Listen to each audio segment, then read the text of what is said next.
Good sex is always intentional.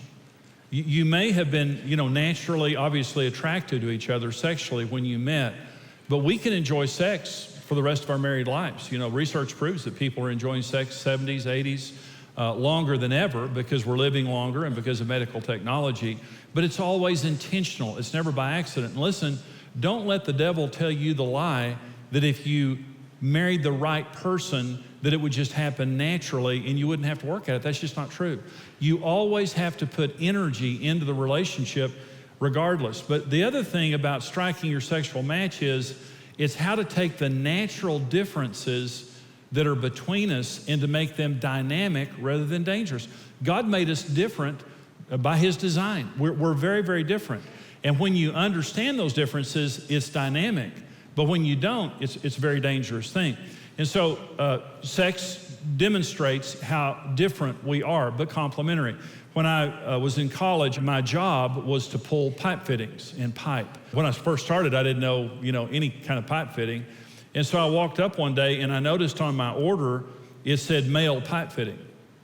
And I thought, what, male pipe fitting? And then I noticed down on the bottom, it said female pipe fitting.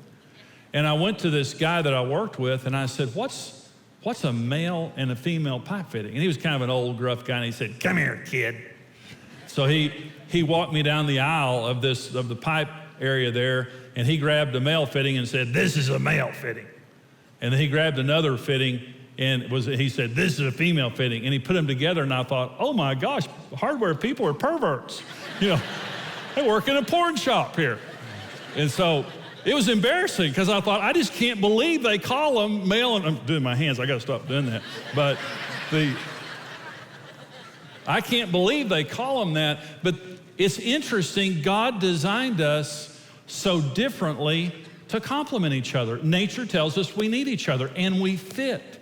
Sex tells us that our differences have a dynamic to them and that we fit. And here's what male and female means. It takes two to make one. God looked at Adam and said, he's incomplete. And then He made Eve and said, they two shall become one. And nothing in our marriage demonstrates that more than sex. And something happens when we're having sex that doesn't happen in any other point in our marriage, something very dynamic and something very important. We are very dependent upon each other. See, if you could meet your own needs, you wouldn't get married. And again, the differences in our sexuality tell us a female needs a male and a male needs a female. But the point is this, it's going to take both of us with a good attitude to meet each other's needs. It's going to take both of us doing our part to be able to have intimacy and sex. I can't do it by myself. If I could be single. But since I can't, I'm depending on you, okay? And our sexuality is also threefold. A lot of times the mistake that we make is looking at sexuality one-dimensionally. In other words, we look at sex and just say, sex is something that happens in the physical realm. It does not. To have sex the way that God intended, it is spiritual, emotional, and physical. And that's what I want to talk about. The spiritual element of sex. The most important area of intimacy is spiritual intimacy. If you could see the way that God sees, what you would see is the deepest part of you is your spirit. Now listen to what the word intimacy means. It means inner closeness. It means close on the inside. That's what intimacy means. When you're saying, I want to be intimate with my spouse, what you're saying is, I don't want just a superficial relationship. You can be having sex with someone who's a million miles away from you emotionally, and they're checked out. Okay, intimacy means I know you. You've opened up your heart to me, and I've opened up my heart to you, and we're one. Now, when we're born, we are born with the spiritual void. Adam and Eve sinned, and they died spiritually. And every single one of us are born spiritually dead. And when we're born again, what that means, I was saved a week before Karen and I got married. And being born again means the Spirit of God, there's a Jesus-sized hole on the inside of us that money can't fill, that people can't fill, that a job or education can't fill. Nothing in life is going to fill the inner emptiness in my life until Jesus comes in. And when Jesus comes in, I'm born again spiritually. My dead spirit becomes alive, and God moves on the inside of me. When you're born again, this is why we shouldn't marry an unbeliever. And sometimes we're both lost, and then one of us gets saved or whatever. But we want to both be believers, because when you also have Jesus living on the inside of you, we can now enjoy spiritual intimacy where the deepest part of you and the deepest part of me are in communion. The greatest intimacy is not mental intimacy. The greatest intimacy is not emotional intimacy or sexual intimacy. The greatest intimacy is spiritual intimacy. And Karen and I, people ask us, the secret of our marriage, God. God is the secret of our marriage. God is the secret of why we're together. And the greatest intimacy that we experience is the spiritual part of our relationship.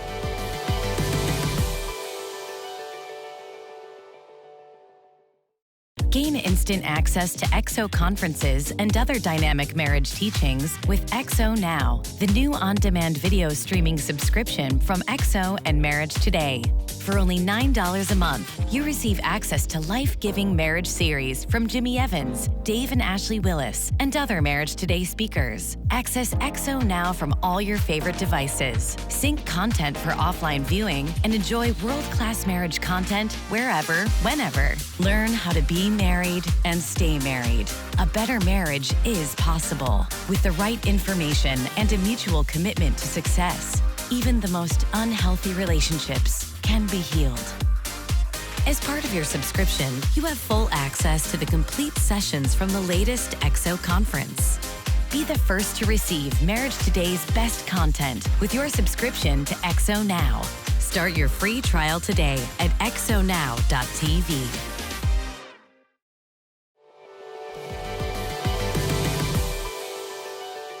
Here's how to create spiritual intimacy in your marriage. And number one is to respect the spiritual nature of marriage and regard it as sacred. Now, you may have heard people say, it's just a piece of paper.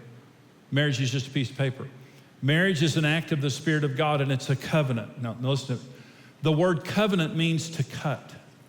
When marriage it's a sacrificial, permanent bond, and it only works that way.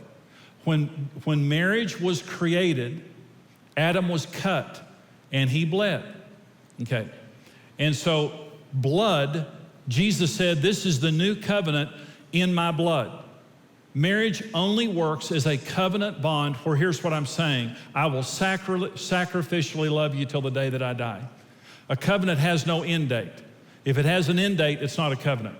So this is permanent until death, and it is sacrificial. That's the nature of this relationship. There's a covenant marriage and there's a contract marriage. A contract marriage is what we have in America, and it's cheap and it's as worthless as the paper that it's written on. A contract marriage says this: I'm going to protect my rights and limit my responsibilities to you. I've got one foot out the back door if you mess with me. I'm going to protect my rights and I'm going to limit my responsibilities. A covenant says I sacrifice my rights and I assume responsibility.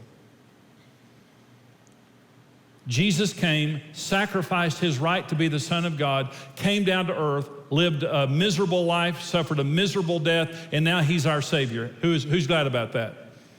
And he didn't do it protecting his rights. He did it sacrificing. And when we come to him and we join in the new covenant, we sacrifice our lives for Jesus. We give our lives to him. Jesus said, he who saves his life will lose it, and he who loses his life will save it. So let me say this. In marriage, you get what you pay for. If you want a contract, it's worth what you paid for it. And what it does is it establishes a very, very shaky foundation for intimacy and sex and a life built together. How can you build a life with someone who's got their bags half packed all the time? How can you build a life with someone who's never demonstrated true sacrifice and has never really demonstrated that they're totally committed to the relationship? Divorce is not an option.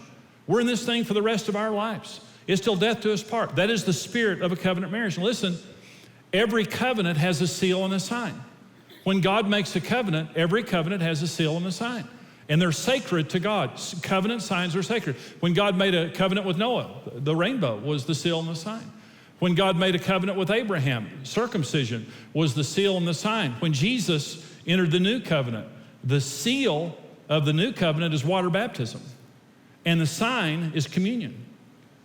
The Bible tells us that water baptism is the same, Colossians says, is the same as the Old Testament circumcision. And communion is the sign. Every covenant has a seal and a sign, and they're sacred to God. Okay, so what if marriage is a covenant? What is the sign and the seal? Sex. When we get married, sex consummates the bond of marriage. That's the way God designed it. We don't have sex before marriage. That's the way God designed it. And then I come and I commit my life to you in covenant, and then after making that covenant vow, we seal that with sex. And then the sign, the seal means it's a done deal. Jesus, you're Lord of my life. I'm water baptized. It's a done deal.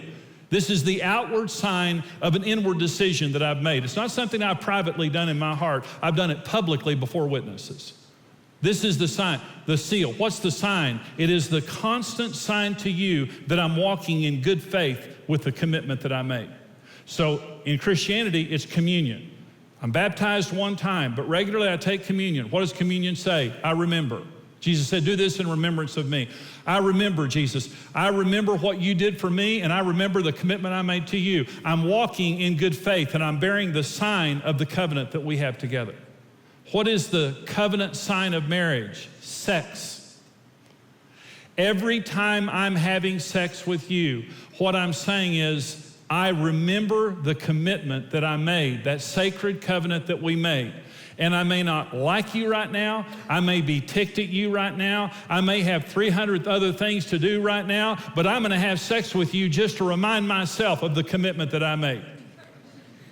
And my attitude will be better afterwards, I'm sure, I'm hoping.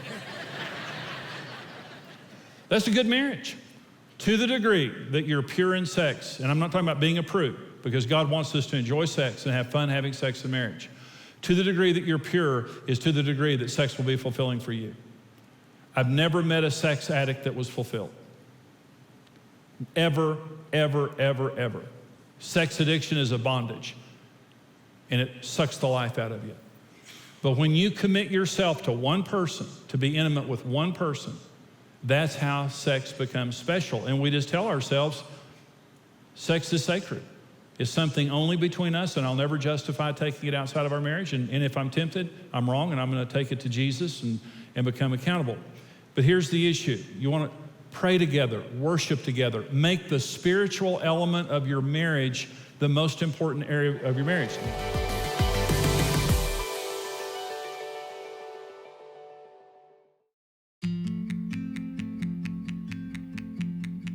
Since 1994, MarriageToday has used every medium at its disposal to strengthen families and marriages through its diverse ministry outreaches. Every day across North America and around the world, we provide help and hope through television, live events, social media, crisis coaching, and over 100 unique resources.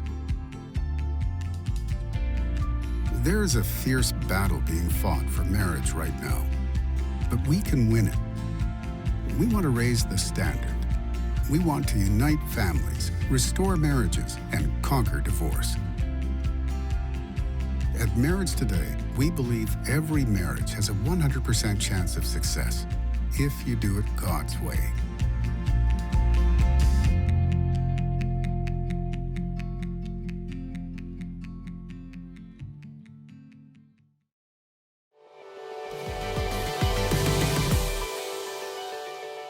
Let me tell you why I trust Karen. Because she's a godly woman. Karen's conscience before God is why I trust her. Because I'm a human being and she's a human being. And we're not better than anybody else, and anyone can fall. I could fall sexually. Absolutely no doubt about it.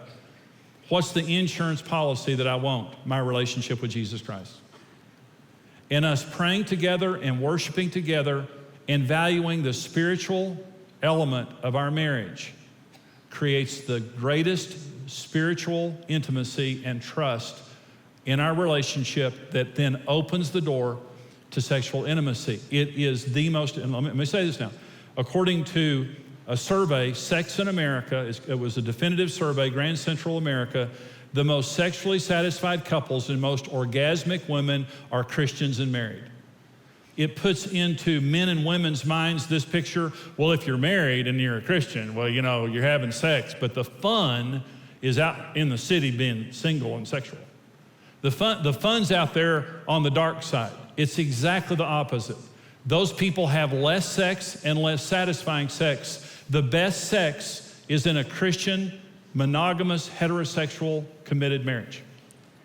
Give yourselves a hand. You have the best sex of anybody. It's the truth. Because the spiritual element is the most important element. That's why that we have the best sex of anybody. And I'm not saying you necessarily do, but you may have to work on some issues, but you have the best shot at it when spirituality is important. Number 2 is the emotional match. Here are the top 5 reasons why couples fight. Top 5. Number 1 is work stress. Number 2 is money. 3 is children. 4 is sex. And 5 is housework. Work stress, money, children, sex, and housework. Okay? And let me tell you why we fight. Because you don't care how I feel. You don't care how I feel about you working all the time. You don't care how I feel about you leaving the house dirty and not helping me when you get home. You don't care how I feel about the kids and the kids being neglected or the kids not being disciplined. You don't care how I feel. And when our spouse is saying something to us, typically it's something that we don't understand because we're not in their world, and a lot of times we don't understand their perspective. But here's what your spouse needs most from you when they're emoting: validation. Validation. I may not understand what you're saying, but it's important to me because you're important to me. Rather than rolling your eyes, rather than just walking away in disagreement and not validating them. There was a man talking to me last week, and he was telling me about an interaction he had with his wife, and they have absolutely no intimacy whatsoever. And he was telling me something she said to him, and I said, well, what did you say? He said, I just laughed. And I said, in other words, you didn't validate anything she had to say. And he said, huh? He thought laughing at her, she said something, he just went, huh. And she walked away hurt. And he thought that was intelligent on his part. And I said, what she needed from you was validation. She needed you to say to her, honey, it's important. I don't understand everything you're saying, but it's important because you're saying it. My emotions, listen, my emotions may not be right, but they're real. And I would say, this is an inexact, scientific survey based on me. I would say half the time I'm talking to Karen, my emotions are real but not right. Half the time. So when I'm talking to her about something, my emotions aren't right. I can think of dozens of examples of times I've been talking to Karen about something, but they were real. And so when I'm talking to Karen and I'm talking to her about how I feel, I'm not attacking, I'm just telling her how I feel. Here's what I need from her is, Jimmy, that's important. I validate how you feel. I may not agree with it, but I validate. And when you validate the way that I feel, listen, and I don't have to pay a price for being honest.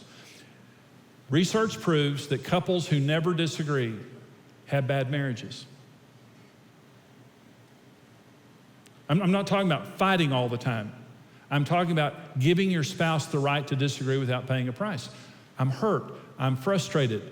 You're not helping around the house. I feel like I'm taking care of the kids all the time by myself, and you don't care. I feel like you work all the time. I feel like your friends are more important than me. I feel.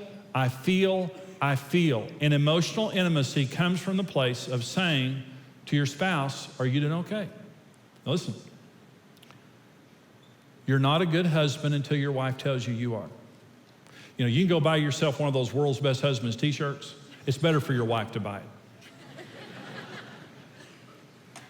Because if you buy it for yourself, you're just trying to let her know. But if she buys it for you, she's trying to let the world know. You're not a good wife until your husband tells you you are.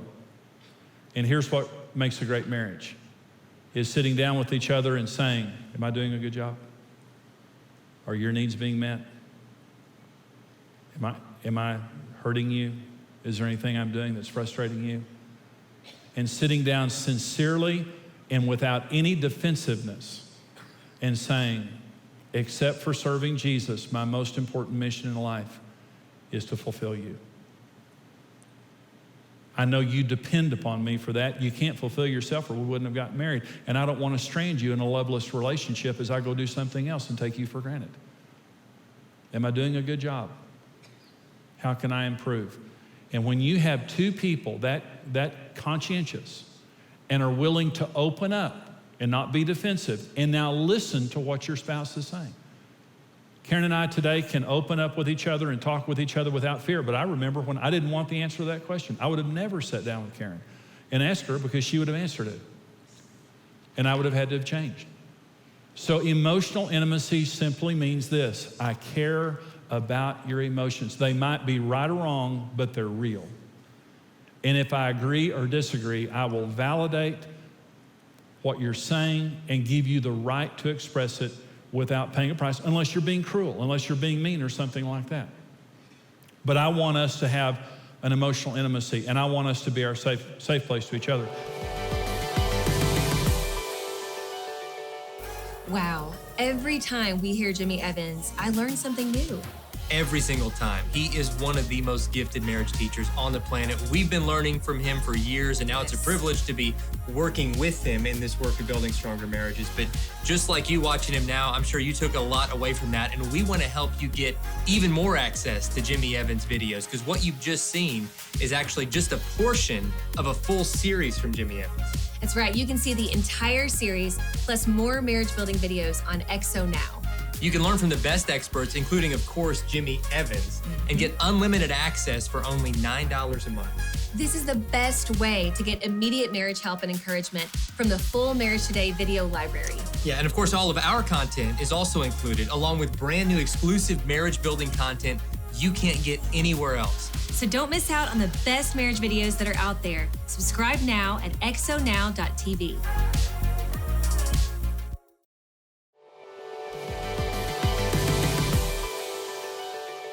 Hey everyone, thanks for joining us today. We're going to be continuing the conversation about how to develop an even stronger emotional connection, and really a stronger connection on every level with your spouse. And we've got some great questions talking about specific struggles, and hopefully these will resonate with you as well. That's right. First question says, talking about money always results in us having a fight. It is an issue we've always seemed to disagree on. Tension will linger for a few days and then we will move on. I'm tired of this cycle. What can we do to get back on the same page? Wow, I think most couples can relate to this. In fact, I saw a study recently that says stress over money is now one of the top 2 reasons people list for divorce, which is ironic because divorce will wreck your finances more than anything you can do in marriage just about. But getting on the same page financially is one of the most important things you can do in marriage. And there are so many great tools out there. Some things that have helped us over the years is Dave Ramsey's Financial Peace University. Oh, yeah. Crown Financial Ministries also has some great resources. There's an app called Every Dollar, which is a free app that can help you just plan and budget where your money's going and just feel like you're taking control back over your finances. And then just having a policy of communication, something we implemented early on because we made some terrible financial decisions early on. I mean, we blew it. We thought credit cards were the same thing as money. I mean, we got deep in debt and it caused a lot of stress. And so as we started climbing out of that, we communicated about purchases, and even something we do still is if either of us are going to spend something over a $50 threshold that is out of the regular norm, like groceries and things, gas, things like that. We'll communicate with each other like, hey, sweetie, I'm getting ready to buy these shoes or buy this. Is that okay? Are we, just making sure that it's being communicated. And it's not so much about asking permission, it's about respecting each other enough to really have the conversation about it. It's so true. I think I was talking, about this with some girlfriends. I think it's really just out of respect. Sure. I mean, 9 times out of 10, you will tell me, yeah, that's good, and I'll tell you the same thing. But it's just about, having respect for one another and looking at your finances as a joint effort. Right. Because I think a lot of marriages today, they have separate finances. And they do it thinking, oh, it's better if we just don't talk about it. And so we have our own separate bank accounts. So they live like they're divorced. It's right. 2 separate accounts, 2 separate everything, sharing bills like roommates. And I'm not saying everybody who has separate accounts has a terrible marriage or anything, but I am saying I do question if they're really understanding the biblical concept of marriage as it relates to their finances. Right. If they're doing it all Because separately. if you never talk about it, then there's one part of your marriage where you're never going to be on the same page because you're literally not talking about it. So I do think it's just really important to have a very honest conversation. And if you disagree on how to spend money, do one of those apps that kind of get you on that same page and on the same budget. Yeah, and then work to get out of debt, because debt will cause stress faster than anything. Absolutely. There are great tools out there to help with that. So here's the next question. It says, I have talked to my husband a few times about how I wish our marriage could be better. He says we're just fine and seems to just dismiss me. How can I let him know he's not understanding my feelings while still showing him respect? This is complicated. And I think what I would say to that husband is maybe the reason why he's dismissing it is because of an insecurity in him of not wanting to he feels like I'm doing what I know how to do. And so for her to say things aren't fine means that she's saying I'm not measuring up, and he's taking it personally. Right. And you can't take it personally. What she's saying is, I want to be even closer to you. I want our relationship to be all that it can be.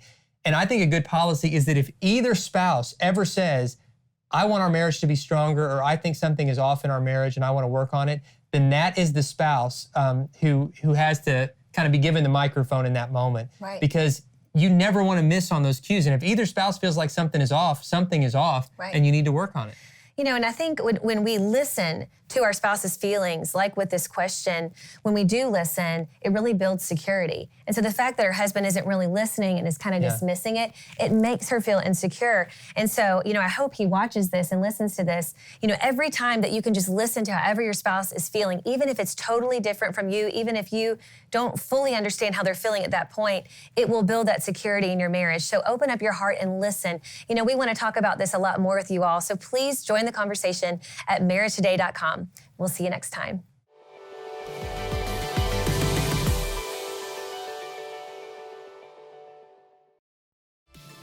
We hope you were encouraged by today's program. This program is made possible by the generous support of our faithful partners.